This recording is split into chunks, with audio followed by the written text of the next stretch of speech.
Olá, bom dia, bem-vindos à meditação de domingo. Hoje é o dia 20 de junho e estamos meditando na segunda epístola de Pedro.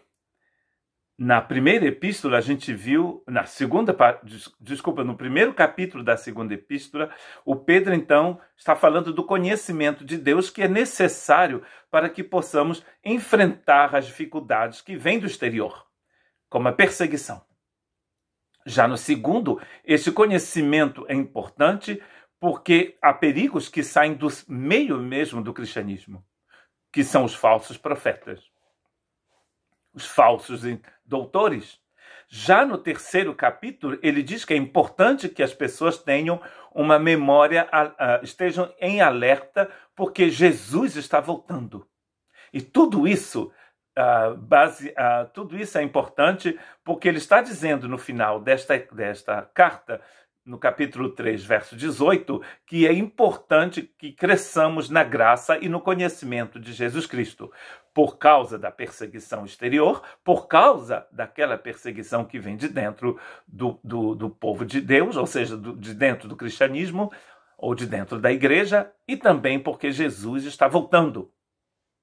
Ele começa, então, utilizando alguns verbos para que as pessoas possam entender a importância do ensinamento em relação ao retorno de Cristo. Amados, ele diz no verso 1 do capítulo 3, esta é a minha segunda carta a vocês, e em ambas procurei refrescar a sua memória e incentivá-los a pensar com clareza. A gente viu, inclusive, na semana passada, estudamos o que ele quer dizer com pensar com clareza. Pensar com clareza vem de um verbo no grego que quer dizer expor alguma coisa à luz do sol para que seja demonstrado que aquela coisa está limpa, está pura. A inteligência nossa deve estar pura, sadia, para que possamos entender a importância do retorno de Cristo. E ele diz, eu procurei refrescar a memória de vocês. E no verso 2 ele vai dizer, quero que se lembrem.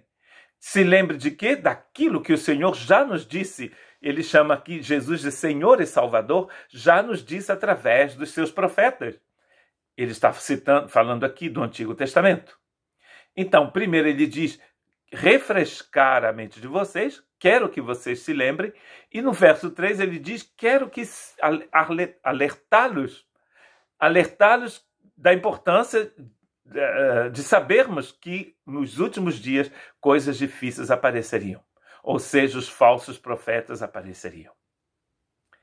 Esse retorno de Cristo Jesus é um dia de muita glória para aqueles que creem no Senhor. Ele está voltando, Maranata. No capítulo 6 de Apocalipse, porém, a manifestação do Filho de Deus, a manifestação do Cordeiro de Deus, vai encontrar no coração de muitos uma reação completamente diferente.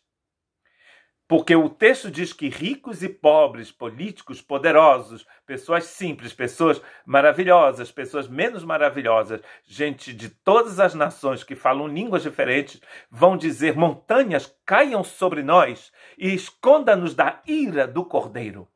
A manifestação do Cordeiro se torna uma ira para aquelas pessoas.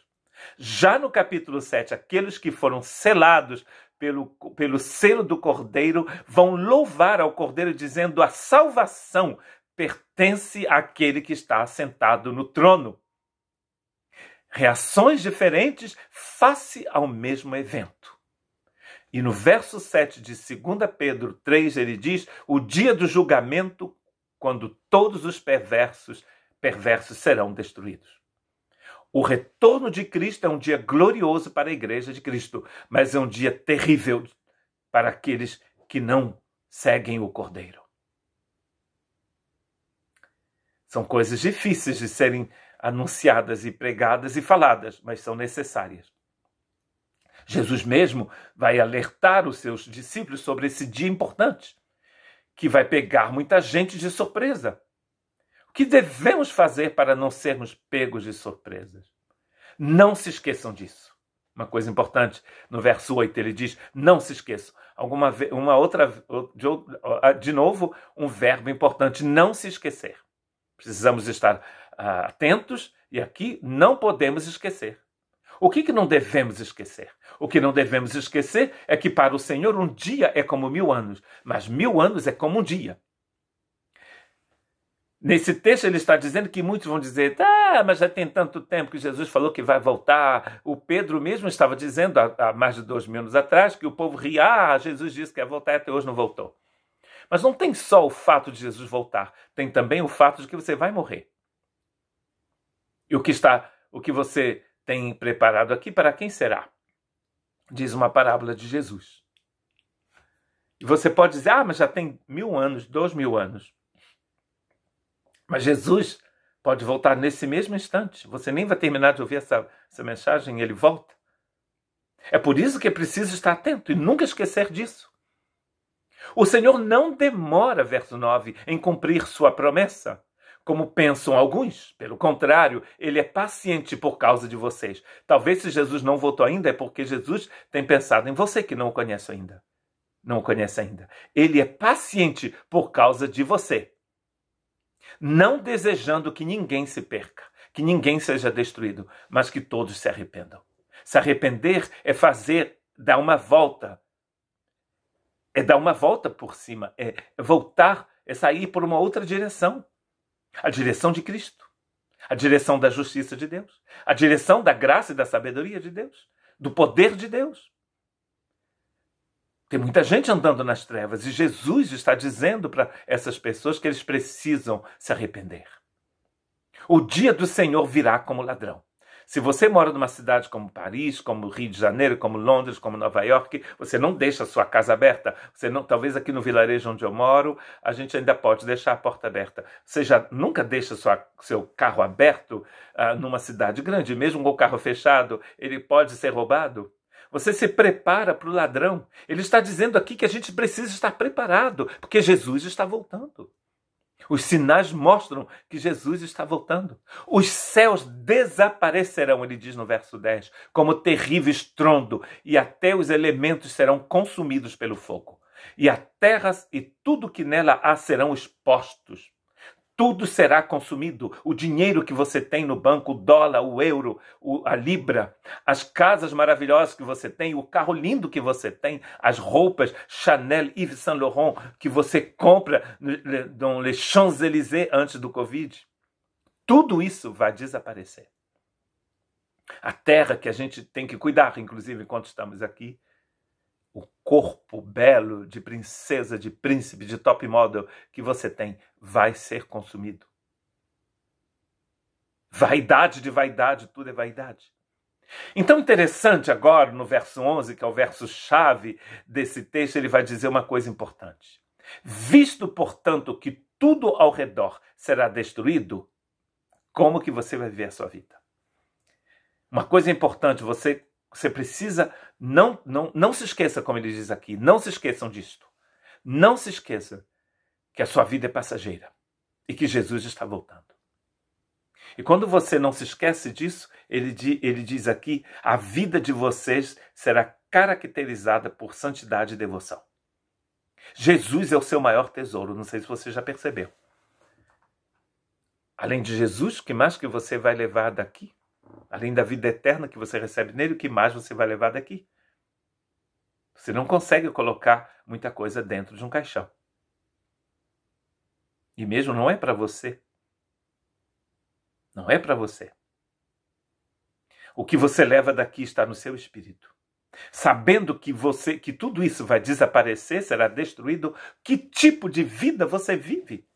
Sabendo que Jesus pode voltar agora, inclusive em Apocalipse, que quer dizer revelação, é a revelação de Jesus Cristo, não a revelação do fim do mundo, de tudo isso, é a revelação de Jesus Cristo. Nessa revelação de Jesus Cristo, o Espírito Santo nos mostra que muita coisa vai ser destruída. E é por isso que você precisa se concentrar em Jesus.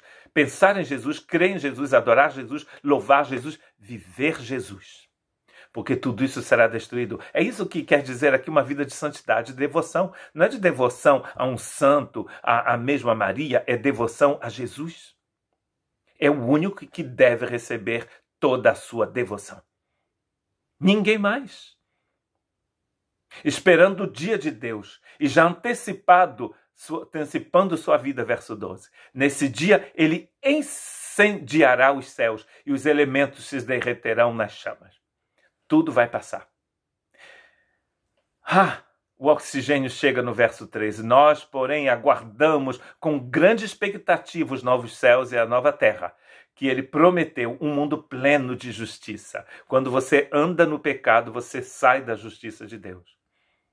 O que nós esperamos aqui é esse mundo. No mundo de Deus não haverá mais Covid. Isso não está escrito em Apocalipse. Mas está escrito: não haverá mais morte, não haverá mais trevas, não haverá mais dor, não haverá mais lágrimas.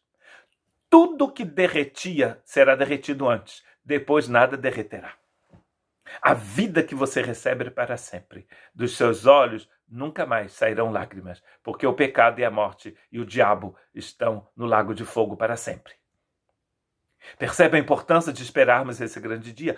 Tudo o que a gente faz aqui é uma preparação, um preparativo, não sei como se fala mais em português, para aquele grande dia. Portanto, amados, diz o verso 14, enquanto esperam que essas coisas aconteçam, esforçam-se para levar uma vida pacífica, ou uma vida de paz. É o nosso novo verbo aqui, se esforçar. Pura e sem culpa aos olhos de Deus. Uma vida de santidade, de piedade. E lembre-se do que a paciência de nosso Senhor permite que as pessoas sejam salvas. Ainda bem que Deus é paciente, porque senão quem poderia sobreviver? Amados, vocês já sabem dessas coisas, verso 17. Portanto, estejam atentos, a fim de que não sejam levados pelos erros desses perversos e percam a sua firmeza.